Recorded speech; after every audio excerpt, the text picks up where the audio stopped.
What's the deal, y'all? Welcome in. Welcome in. How's y'all night? How's y'all night? I see y'all. I see y'all down in the chat. Please share out the video. I have my partner up here, Rolling Reviews. Hello.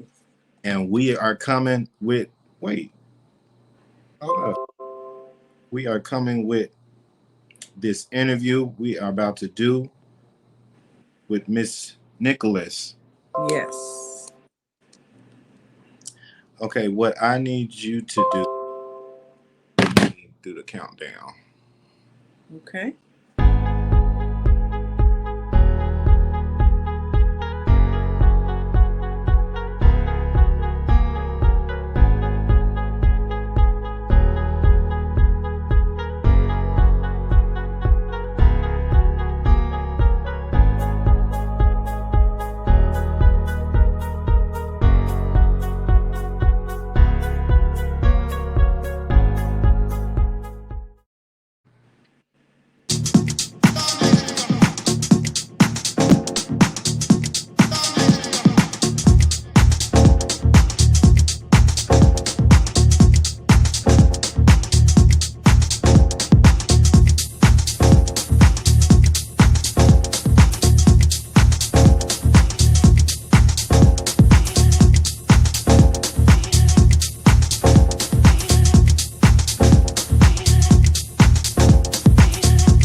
So, yeah, you guys bear with us. Miss Nicholas is having just some slight technical difficulties. So we are going to make sure that we be with you guys in a quick second. Let me make sure I speak to everybody. Again, we got my partner, Rolling Reviews, in the room. You okay, partner? Yes, she said I have Safari on computer. It's not working, but Google Chrome will work. Let me. We got B Sugar 100. Okay. Sunshine Minister V. Donna Green. What's up? How are you? Jill's Comfort Zone. Rock Just Living. Yeah, folks. As we're waiting, I'm emailing Miss Nicholas. She's trying to work out these technical difficulties. So please bear with us, please. Okay. We appreciate it. I swear we do. We do. Ren Rock TV, B&B reviews it. Speaking to everyone in the chat. Ren Rock, how you feeling? Mr. Williams, speaking of Rolling Reviews. Deborah Toomer says, hello, fine as wine. How are you, Deborah?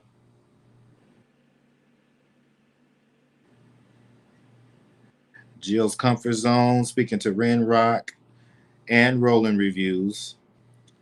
Deborah Toomer, speaking to Rolling Reviews. Sugar Daddy Williams says, I grew up watching Denise Nicholas, very talented actress. Oh, yeah. Yes. Yes, yes, yes, she was. K-Tay, how are you? K-Tay, what's up? How you doing? How's everyone doing? How's everyone night? Prince Daniel, there go my bro, holding down that super chat, $5 super chat. King D Light, welcome in, bro. I appreciate you.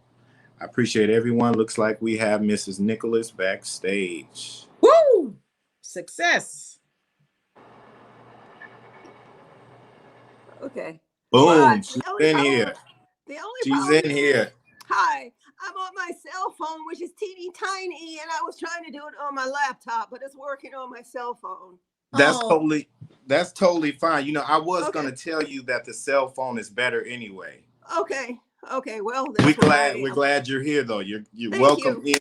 Thank you. Good Yes. to be here. Okay. Now that I can see. Okay. All Okay. right. Let me cut all the rest of this stuff off over here as I was trying no to be problem. That's trying to fine. be Take your technical, and time. I'm not. Okay. All right. Let me That that's shut fine. down that. Okay. I'm ready. All righty. How are you? I'm good. How are you? Hello. Hello. You look great. You look great. You look great. Thanks. This is my Welcome, second welcome. Zoom for the day, so Wow. I might fade, but I'm okay. Okay. Good. Totally fine. Totally Thank fine. We're you. so pleased to have you, Mrs. Thank you. Nicholas. Thanks. Yes. Miss. Okay, give me straight right off the bat. Hello. So so so pleased to have you, and how honored we are Thank you. to have you for your work as an actress. And we have a gift for you in just 1 second. You just stay tuned. Okay. Here we go. Hello, it's Rollins Reviews again. Save the date. February 22nd, 6 o'clock p.m. Eastern Standard Time. The Rollins Reviews YouTube channel, in unison with the Fine as Wine cooking channel, will be interviewing the dynamic Denise Nicholas. You may remember Miss Nicholas from such television shows as Room 222 or In the Heat of the Night, Living Single, and several others. You may also remember Miss Nicholas from her movies with Bill Cosby and Sidney Poitier. Let's Do It Again, as well as A Piece of the Action. We plan on interviewing Miss Nicholas and talking about her life and her career and what her future holds. Hope to see you there.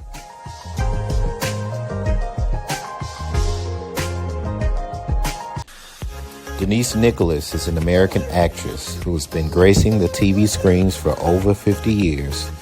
And she is very beautiful, might I add. She's fine. She has set the tone for a lot of other great actresses today. Not only is Denise Nicholas an actress, but she's an author and a social activist who was involved in the civil rights movement, just in case you guys didn't know.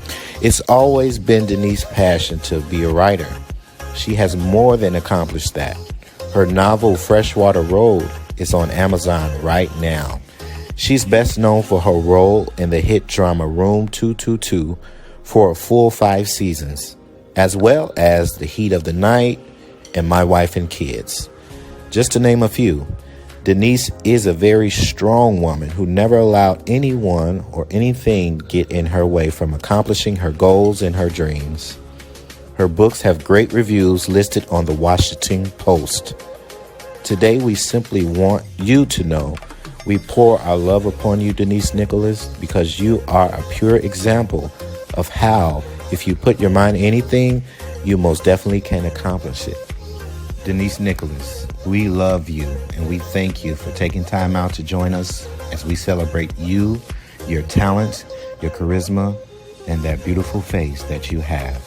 Keep winning, stay blessed, and you most definitely are welcome here anytime. Thank you. That was very nice. Thank you. Thank you so much. We are glad you like it. Let me formally introduce myself. I'm Chef Fine as Wine, aka my name is Antoine Robinson. I'm here in Chicago. Okay. Pardon, you want to introduce yourself?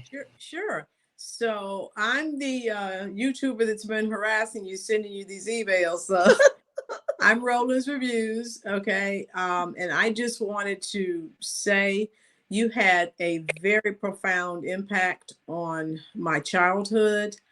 I absolutely loved all of your work. I still look at Baby I'm Back on here on YouTube. I loved your work. I still love your work. And you know, working with my partner, talking to my partner, I just wanted to say we wanted to shower our icons with love and adulations while they're still here.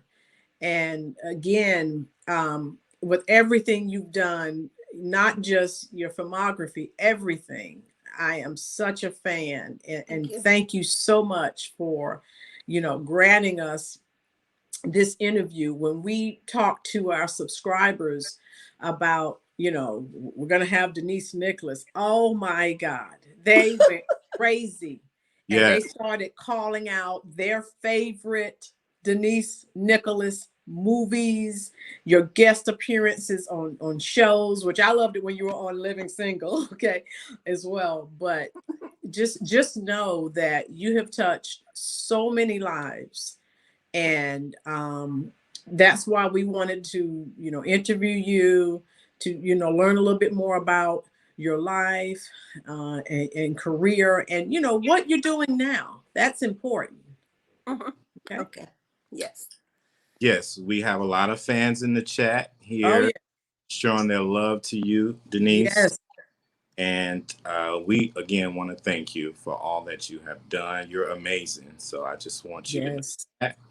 The first question that we do have for you, that's from me. Mhm. Do you mind sharing what got you started initially in the business? Wow.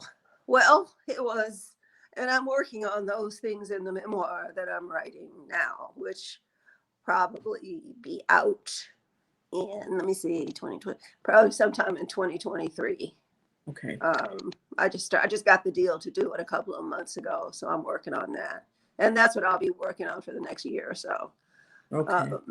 It took 4.5 years to write Freshwater Road. It's going to take me 2 years to write this memoir, or I'm going to get fired. So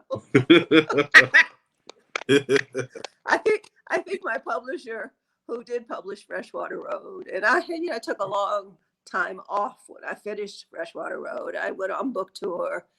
I traveled all over the country, and then I came home and I said, I've been working my entire life. I am going to sit down. So I sat down for 10 years. Okay. Okay. Publisher reached out to me and he said, are you ready to go back to work yet? I said, I guess. And he offered me a deal to do the memoir. So that's what I'm doing. Now, you asked me a question that had to do with my life. And of course, I've forgotten it. So go ahead and ask me. No, that's totally fine. Just in case, you guys, just know that all her links to her books and all that is in the description below. So we got to make sure we support Miss Nicholson. Nicholas. And did I? So when you starred in The Heat of the Night, it was cast as an interracial couple back in the day. You and Archie Bunker, Mr. O'Connor. Did you receive any type of feedback from that? We got a lot of hate mail, but they didn't show it to me until the very end of the show. Wow. So it was we were basically on our way back to LA from Atlanta, where we filmed outside of Atlanta. Right. And Carol O'Connor asked me to come in his office, and I went in there, and he showed me some of the hate mail and read to me a couple of the letters. But it was, we were done then. And I said, I kind of figured that we were getting that kind of mail, but I didn't know for sure. And I certainly didn't get it personally. But the company, the production house, did get the hate mail, and he did show it to me. So, wow. Miss Nicholas, could you please describe your childhood growing up in Detroit? Well, let's see. We were kind of working class people. My mom, who's here in this house now, Mom is 100. I'm taking care of her now. She has dementia. She's upstairs. Right. And she was a working mom for a while after her divorce. with 2 little kids, me and my brother, who's the oldest. And what I can say about it, I guess you could say working class with middle class aspirations. Right. Because Right. she was very much a stickler about education and all of that. So, Right. you know, and using proper English and not using profanity, which I think I forgot that one. uh, she doesn't know that. But so it was kind of, you know, there were times when things were challenging, and then there were times when things were just kind of, you know, normal working class Black people in Detroit in the 1950s, actually, the Wow. early 60s. Wow. What did you want to be when you grew up? I wanted to be, sometimes I wanted to be a lawyer. Sometimes I wanted to be in the Foreign Service. Sometimes I wanted to teach. Sometimes I never, ever thought about being an actor. I did think about writing from the time I was quite young because I read so much, and Right. I was good at English in school, all through university. My writing was strong. I Right. didn't know the first thing about acting, so that was the new thing, and that happened. That actually happened when I went to join the Free Southern Theater during the Civil Rights Movement. That's when I started acting. Wow. So piggybacking off of the civil rights movement, during that time, were you touring in Mississippi and Louisiana? Mm-hmm. Yes. Okay. When I left the University of Michigan, I went straight to Jackson, Mississippi on the train, as the character in Freshwater Road does. And the character, of course, goes to the South to do voter registration. I went to the South to work in the office of the Free Southern Theater as a summer from college. And I Wow. decided to stay. So I was there for 2 years. And the head of the theater, who I was married to briefly, Gil Moses,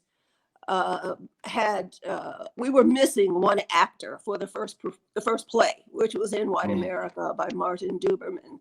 And so he asked me to do it, and I didn't know anything about acting, but it was like, I like to describe it as like being thrown into the deep end of the pool and being told to swim or drown. So you had to Right. you Right. learn fast. Wow. So, Yes. yeah. Mm. Is there a particular author or writer that you looked up to that may have inspired you to write, and why? Well, I think there were quite a few. Certainly in high school, I read all the English classic romance novels, Thomas Hardy and all of that stuff. The Brontes, I was very much into all of those, you know, girly girl books. And then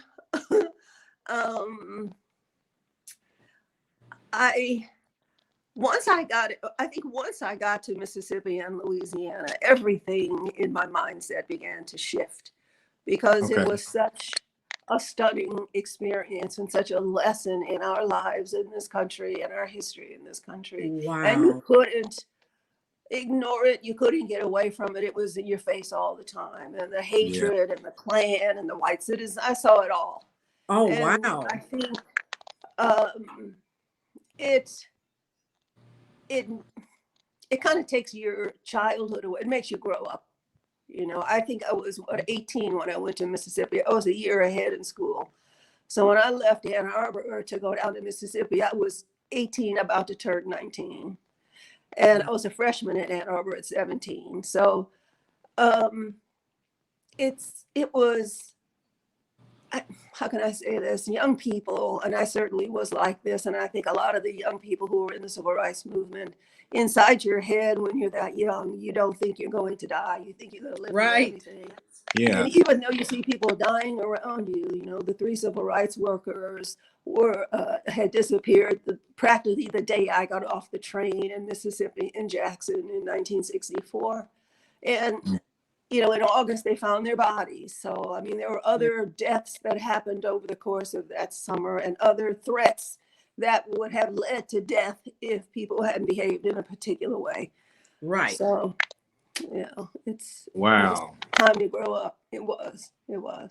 So you said that you thought about maybe possibly becoming a teacher. So Question I have for you is, what were your favorite subjects in school, and who was your favorite teacher?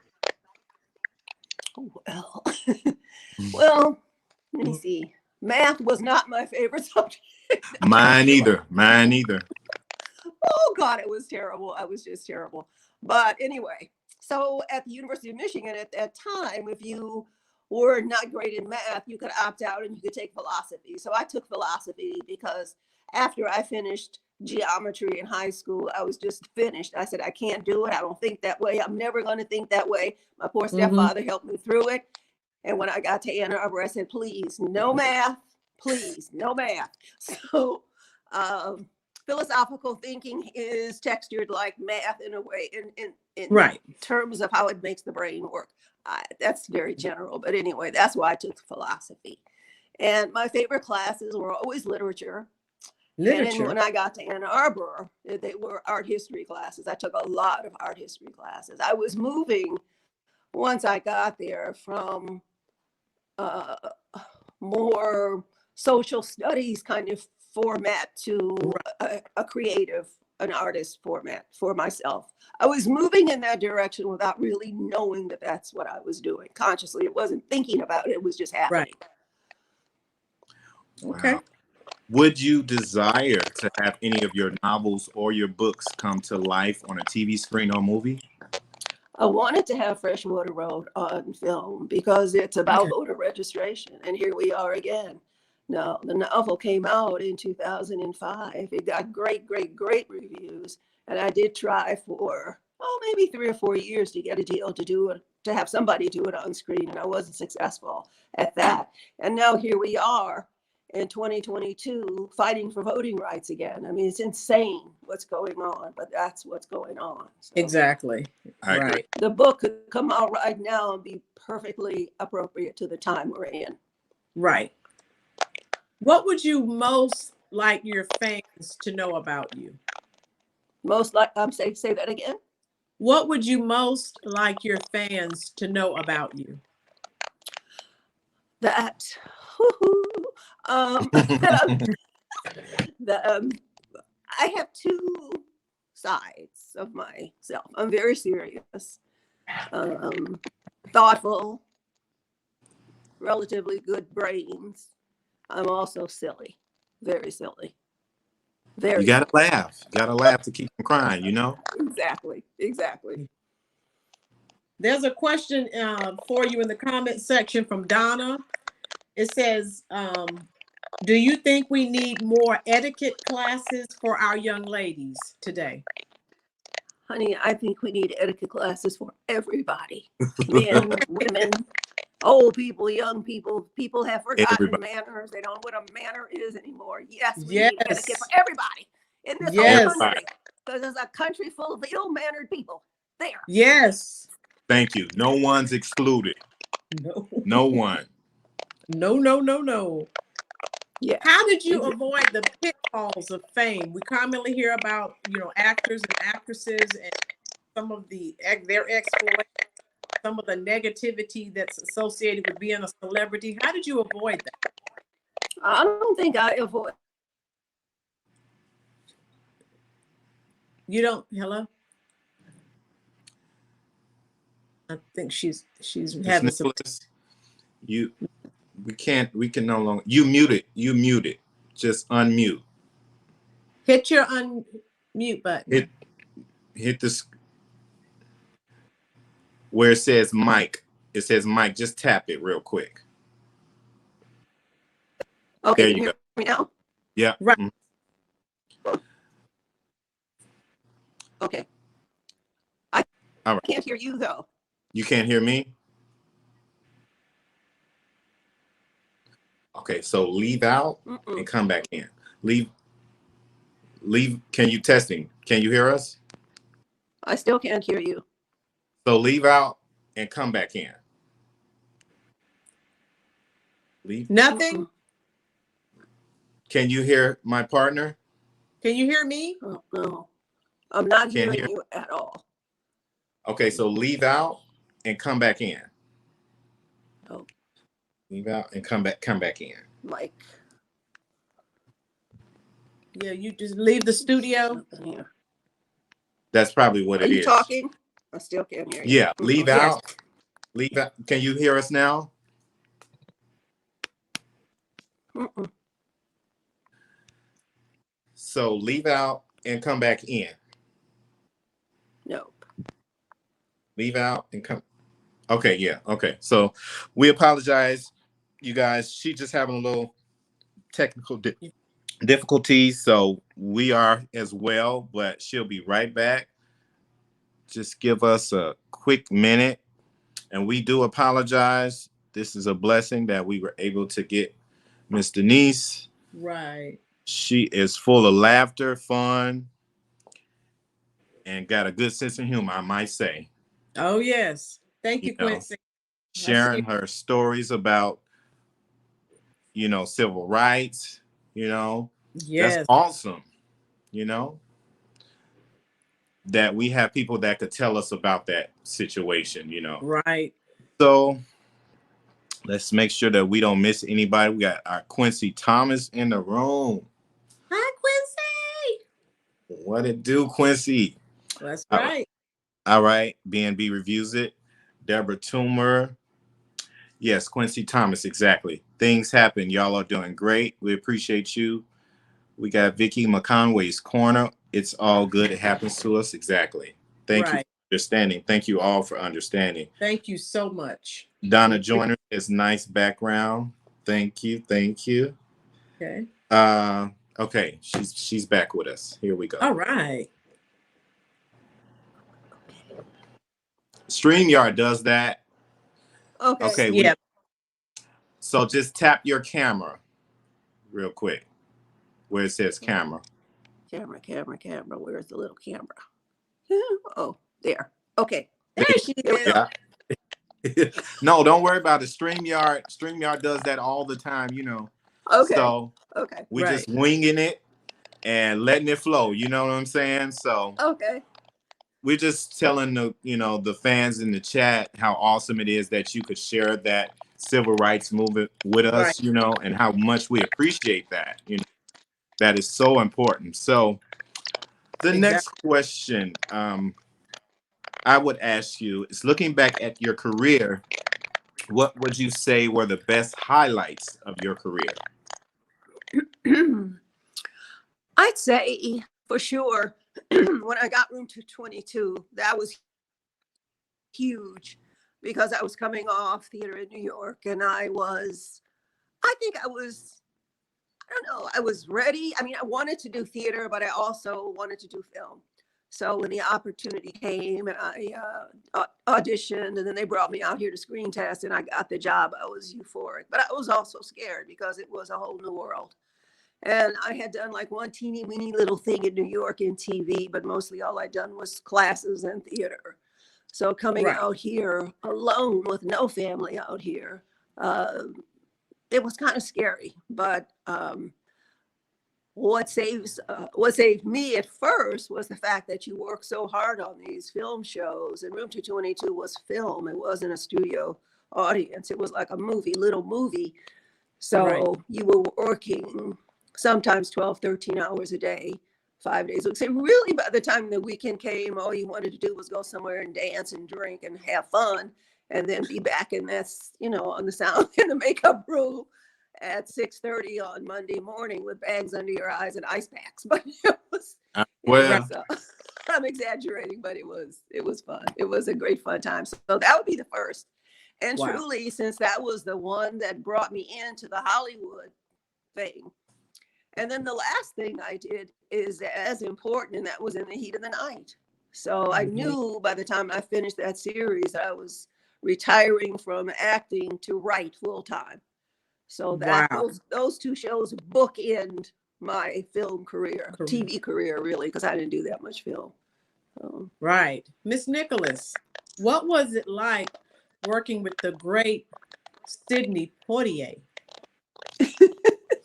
It was dreamy because he was dreamy. He was just the nicest man. He was a well-mannered, well-read, very smart, Very elegant, very sophisticated, very calm, always, for the most part, always calm. His set was a nice place to work. There was not a lot of madness or craziness, which you can find a lot of times on these sets. He ran a good show. He really did. Wow. We'll miss him. We'll miss him and Carol both. I mean, these two. Oh yeah. These two stalwarts, one of TV and the other in film. And I'm telling you, I feel so blessed to have worked with both of them in this girl's life. And it was amazing to work with them because their standards were up in the stratosphere. And you had to keep up, or at least try to keep up. Carol gave me a shot to write, which nobody else did until he did in terms of TV writing. Oh, wow. And I had been trying since Room 222 to sell shows or ideas for shows. But I couldn't get it in the door. And when I went into Carol's office on In the Heat of the Night, we were shooting in Georgia. And I walked in and I was like really upset. I said, Carol, you got all these Black people on this show and you don't have any Black writers. And that is offensive to me. And he looks at me, he just kind of like, I agree. What are you, my Italian fishwife coming in here telling me what to do? I said, you need to have some Black writers on this show. She said, I happen to have an idea that I think you should buy. See, he but at least you on the spot. You was up front with him. I pitched him an idea that really came from my civil rights movement experience in Mississippi. I said, you're in a town, you're doing a show about Mississippi, and you don't even mention voting in the history of this community. I said, my story would be about the first Black woman who tried to register to vote in Sparta, Mississippi back in the day. He said, I'll buy it. So, wow. It connects for me. That connects the experience of my life. It goes from the civil rights movement to Hollywood, which is a very odd leap to make, but that's the leap I made. So, he bought the show. I said, well, who's going to write it? He said, you are. I said, but I don't know anything about writing for TV. Wow. He said, I'll teach you. So he mentored me through 6 scripts on that show. Oh, wow. Yeah. He was a seriously dedicated and courageous. He had he kept Howard Rollins as straight as Howard could be kept at that time. He loved him so. He really appreciated his talent. And he fought for him at the network when things were going south for Howard. So he fought for him for as long as he could. He did. I read that somewhere, Miss Nicholas, that whole scenario. He was devoted. Yeah, he was devoted. Was that your favorite acting role if you had to choose one in your entire career? Actually, it's Let's Do It Again with Sidney and Cosby. That's my favorite role. That's my favorite too. Let's do it again. Yes. Role I ever did, but it was the most fun. I love it. Hey, Miss Nicholas, you see that was the song in the trailer. So that gave it away. That does it for me. Let's do it again. And a piece of the action. That's right. Mavis Staples, please sing it. Let's do it. Oh my God, it was beautiful. I love that song. Yes. Mrs. Nicholas, how was it working on the set of My Wife and Kids, and how did that role come about? I love me some Tisha Campbell, by the way. That's so long ago. My Wife and Kids. Okay, that was a small role one time. And I was kind of on my way out of acting at that time. That's in the later part. So it was, I'll be very frank with you, although I loved all those jobs, that was just a job. It was just a job. It wasn't anything special for me. It's not, you got to say when you get a job in television, it's special no matter what it is, because they're so hard to come by. Right. But the whole scheme of things of my career, it would not have been the most special thing. It was a job. Right. That's it. Right. We got a question from someone in the chat. Are there any roles or work that you turned down or didn't do that you regret, possibly, or any roles that you have done that you regret doing, or roles you wouldn't have done? Yes, I did a night gallery. Night Gallery. It was Rod Serling. And wait a minute, I conveniently forgot that I had done it. And then somebody was doing a research paper on Night Gallery, and they reached out to me and they showed it to me again. I hadn't seen it since it aired on TV in the 60s. It was the most horrible thing. And I sat there and said, oh God, no. I don't want to have anything to do with this. And he started laughing. He said, I understand what you mean. I said, it's horrible. It's just horrible. I look crazy. So, Oh no, you were just too hard on yourself. It could have been horrible. take a look. It's bad. We're gonna check that out. We most definitely will. I've seen all those episodes of Night Gallery, so. You have? Oh my God. Look, it's called Lagoda's Heads. Right.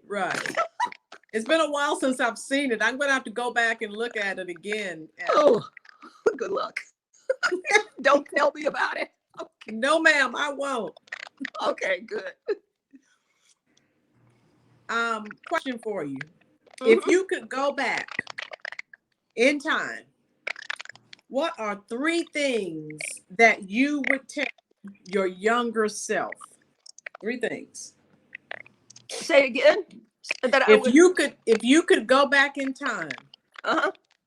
what are 3 things that you would tell your younger self? Don't get married. Don't get married once, don't get married twice, don't get married 3 times. That's it, 3 times. She's preaching, you guys. She's preaching. The end period, huh? The end period. That's on period.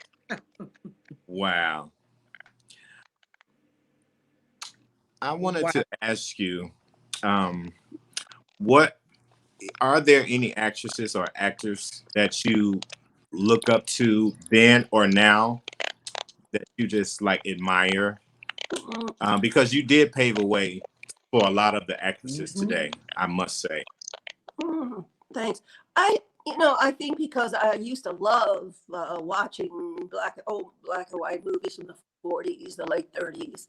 So I think my favorites were those kinds of films and those kinds of actors. There would be, who would be? I don't know. I can't remember right now. But Joan Crawford. I like Joan Crawford. I liked, oh gosh, I should have Lana done some Turner. homework. Not so much those. I liked, what's her name? From the Swedish actress. Oh God, sorry. No, that's okay. Yeah. Let me think about that for a minute. Okay. Because I can't think of the names right now. Yes, absolutely. We come back to that. Okay. Right. You have a lot of fans in the chat showing you so much love. They say I love your sense of humor. I must agree. I love your sense of humor as well. Thanks. Again, you got to laugh to keep from crying, you know? Right. Yes. How many times do you meet people that are saying the same thing, for you to know the impact that you've had on so many millions of people's lives? I mean, if you think about it now, when I was younger, and now I have to tell this generation, you may see more African American people in film and television shows, but when we were younger, all of us looked at Good Times and Sanford and Son, and when the movies came out with Sidney Poitier, Bill Cosby, we filled the theaters, because that was all we had, and oh my God. And I was talking to Donna's in the chat. She just looked at your movie, Let's Do It. Was it A Piece of the Action? She just looked at that this past weekend. So people are still, the impact that you had, and Donna's around my age.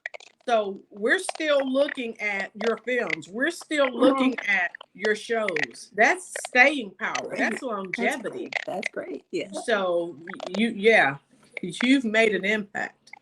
Thank you. Yes. Sydney used to say back in the day, back in the 70s, when I was working, I haven't worked with him beyond that, or certainly had conversations with him beyond that, but he would say, your as he was. He said, you're going to be one of the reasons that a lot of people try to get into this business, a lot of Black people. I said, well, that's a good thing. That's a good thing. Right. B Sugar, there's a question for you in the comment section. She wants to know, when is your birthday? July 12th. I'm a Cancer. Cancer, July 12th. Mm-hmm. Mm-hmm. My mom is a Cancer. She's July 19th. Oh, wow. Mom is My watching. Hey, sister-in-law Mom. is July 19th. My dad was July 18th. Stop it. And my auntie is July 18th. My mom is July 19th. Like 2 days or 1 day apart. So Mm-hmm.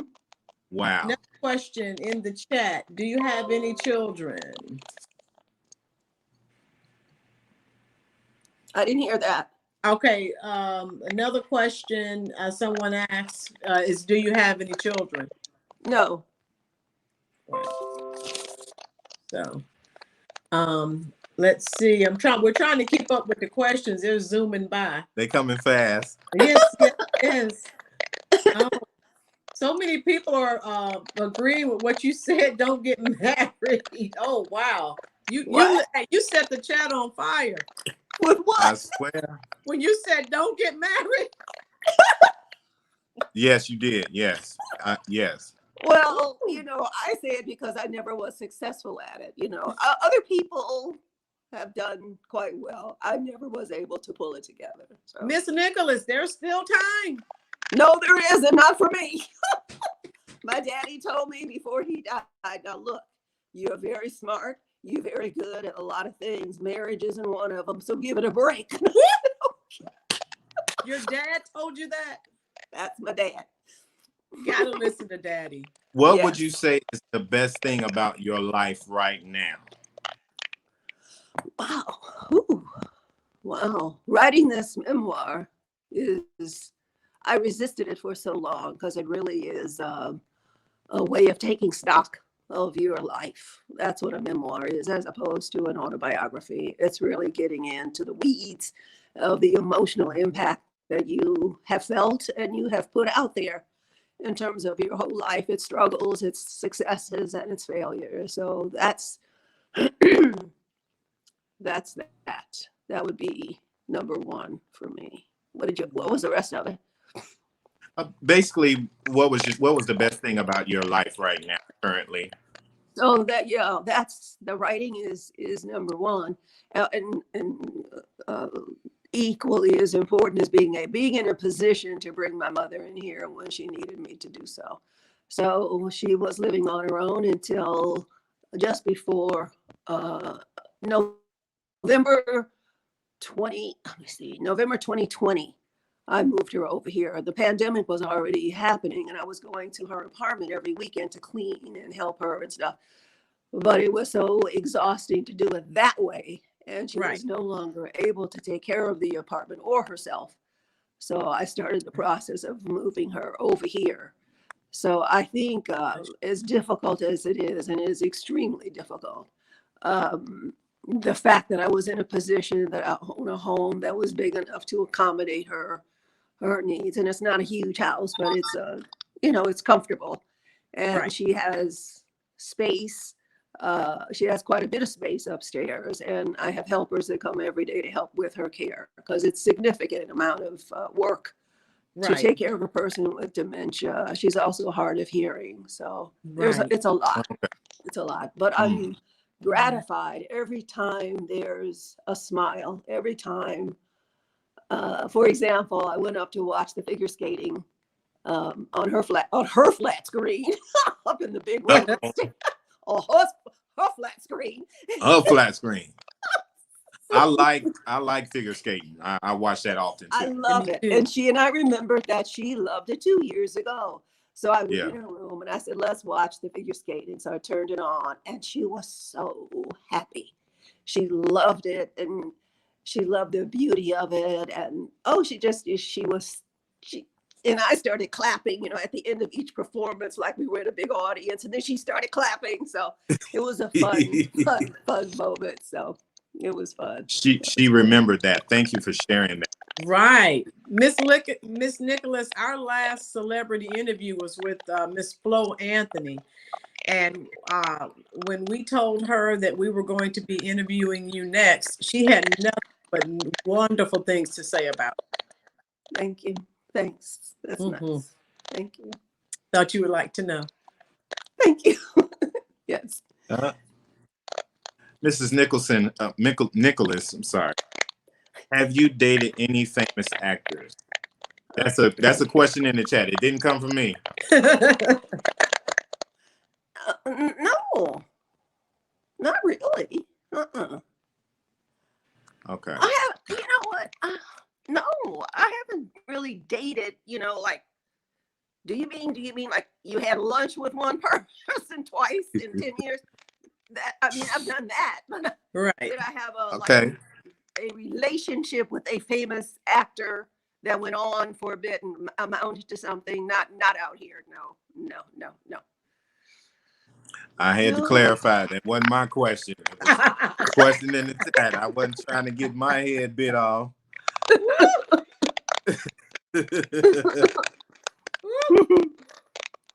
What was the hardest part of writing your memoir? That's a question from B&B Reviews. Say it again. What was the hardest part of writing your memoir? What was the hardest part? From writing your memoir. Okay, I'm still working on it. And it's, I've really just gotten started the last couple of months. The deal just came through. So I think the hardest part is dealing with the difficult times of your life. It's like, how do you confront your own frailties and your own difficulties and your own mistakes, and figure out what you have learned from them, and is there anything you can give to other people to learn from your mistakes, and what kind of language do you use to tell that kind of story? So those are the things I struggle with every day as I'm writing the memoir. So it's the difficult stuff, the stuff that you really don't like to talk about that much, but when you start a memoir, you got to face it. So that's it. You most definitely have to dig deep from that to, pull that memoir out of you, Yes. And I resisted Would you agree? it. I resisted it because I really am kind of secretive. I am quiet. I am kind of shy. And, I said, oh God, I don't want to put all that dirty laundry out there. Look, we ain't out to wash no sheets and dry no clothes. We ain't trying to put all our dirty laundry out there. Bird poop on them. Okay. See? And yes, we thank you. We thank you for joining us. Yeah. This has been awesome thus far. And I must say, I appreciate you taking the time out for us. Most definitely. We have one more question that we're going to answer from Quincy Thomas. And that what has been the most joyful part of writing your memoir? So that's a little opposite.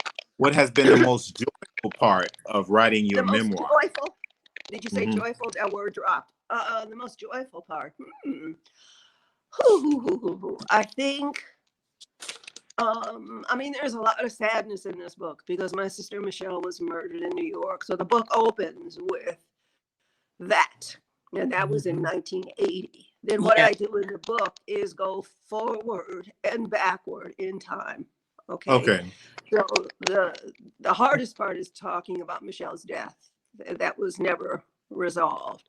The most joyful part is what is the most joyful part? I think it's talking about the relationship I had with Carol O'Connor, the relationship I had with the cast of Room 222. We were all very close. Talking about Sidney as a friend, as a person who, he didn't want me to do Let's Do It Again. He wouldn't even let me read or test for it.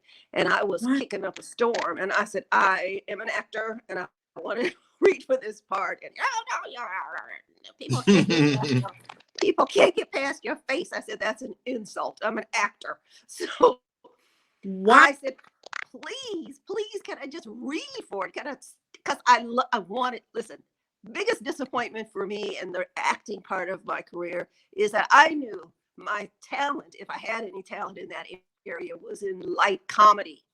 Right. And Let's Do It Again was that. And I knew that. I said, I know I can do this and make it work. I know I can do this.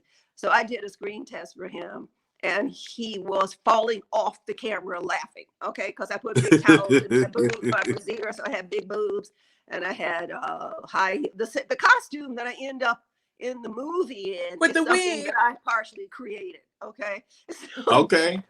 I love that role. And when I went to see the screening, Mr. Cosby was sitting close by, and the audience, when they saw me cracking that gum and carrying on, they went nuts. And I was like, wow, I made people laugh. I really made people laugh. And Mr. Cosby said, you got a funny bone. I said, yeah, I do. You got a funny bone. Yeah, that role, that's a memorable, I couldn't, that part, oh my goodness. I love that role, but I couldn't. Going forward from there, I had such a hard time getting roles that were light comedy or comedic acting. I mean, I wasn't trying to be a stand-up comic. I don't have that kind of genius. But I thought I could do really good comedic acting performances. So, but I had a hard time getting any roles doing that. Baby, I'm Back allowed a little bit of that. I loved it. I still watch it. And I also love Blackula. How did you feel about that role? She's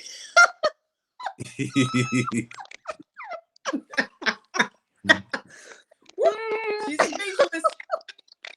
She's speechless. It was fine. It was fine. Okay. Oh, God. It's a classic. I was in Canada shooting something else long after Blackula, and I'm on the set. It was something about one of those ice skaters, the one who was biracial, and I played her mother or whatever. I don't remember. Anyway, I'm up there and I'm working, and the crew on the film set looked at me and they said, "You were in Blackula?" I said, "Yes." They said, "That movie is a cult classic in Canada." And I was like, "You lied." They said, "No, it is. Classic, cult classic. Yeah. So I still look at Blackula. Okay, well, good. I love it. Okay. But I feel you still got your heart's desire. You know, you got to write 6 episodes on the heat of the night, you know, because you initially started, you wanted to be a writer. Yep. Somehow got in the acting business, but you wanted to be a writer, and God made that happen for you. What would you say is your most memorable episode in the heat of the night? Of Heat of the Night that I wrote. The very first one about the first woman who tried to register to vote in Sparta, Mississippi. Wow. That's the first story I pitched to Carol, and he bought it. And the other one that I did that I liked, but not as much as that first one, was called Your Own Kind. It's about a little interracial love affair in the high school, and the racists come out and try to kill everybody. So that one I kind of liked because it was pure, it was sweet, and I liked it. But Odessa was the one about voting rights. And I cannot even tell you how much I love doing that one. Really nice. That question is from Beautiful Rock Just Living. We have another question from Too Blessed to Pieces. She wants to know, how did you stay looking so beautiful and young looking? She want to know your secrets. Tell them. Well, thank you, first of all. That's very nice. Well, oh no. Well, thank you. That's a good question. Yeah. I don't know how to answer it. I mean, Mom is upstairs. She's 100. She looks pretty cute. So. Oh yeah. Oh wow. I don't do in the anything. genes. I think Genetics. some of it, our looks are pretty much genetic, and our health profile is somewhat it's pretty much genetic. And my doctor tells me that when I took her to my doctor because her doctor was useless. So I said, he said, your mother is 100, you know you're going to live to be 100 at least. I said, well, I better start saving some money because I'm not going to make it. I'm not going to have enough money to make it past a certain point here. He said, well, get ready. That's every time I go in there. He said, get ready. Okay. And thank you all for the support. Yes. Partner, you got anything else you wanted to add? I just wanted to, again, give you love, adulations. Thank you for taking time out of your busy schedule. And I know, from our emails, you're helping to take care of your mother. So I know how busy you are. But we do appreciate you. And I wanted to let you know that Chef Fine is one myself. We will be helping to push your memoir whenever it's released. We're going to be pushing it on our channels since we are influencers. And, whatever you do, we're going to be there for you. We're going to be giving you support. And we'll be talking about it on our YouTube channels. And in the future, who knows, maybe we would like to have you on again, whenever, things calm down a bit in your life. Yes, that'd be terrific. If that's Thank you. Thank you. That's and great. thank you, everyone. Yes. On that note, Mrs. Nicholson, thank you. He calls me Nicholson. Nicholson. I just want to, it's like, it just slips out. I don't even know why. Thank you, guys. Thank you, B&D Reviews It. Deborah, Catch It by Faith. Wonderful interview, guys. I really enjoyed it. And Denise, keep being the amazing person that you are. Wow. Yes. I agree. We're going to end with this video, and you guys take care. I appreciate it all. Here we go. Thank you, Hello, Miss. it's Rollins Reviews again. Save the date. February 22nd, 6 o'clock p.m. Eastern Standard Time. The Rollins Reviews YouTube channel, in unison with the Finest Wine Cooking channel, will be interviewing the dynamic Denise Nicholas. You may remember Miss Nicholas from such television shows as Room 222 or In the Heat of the Night, Living Single, and several others. You may also remember Miss Nicholas from her movies with Bill Cosby and Sidney Poitier. Let's do it again, as well as a piece of the action. We plan on interviewing Miss Nicholas and talking about her life and her career and what her future holds. Hope to see you there.